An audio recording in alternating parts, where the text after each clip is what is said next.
Hello আমার মিষ্টি বন্ধুরা, তোমরা সবাই কি করছো? আমি আজকে দিনের ব্লগটা শেয়ার করছি। তো প্রথমেই নতুন একটা বেডশিট ধোয়া একটা বেডশিট পেরে নিলাম।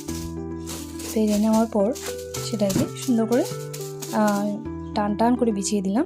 তারপর চলে গেছিলাম একটু বাগানে একটু কাঁচামরিচ নেওয়ার জন্য।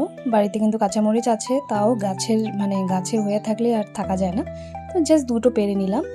এইদিকে দেখো আমার কলা গাছে কিন্তু দুধ কাঁদি কলা ধরে আছে অলরেডি।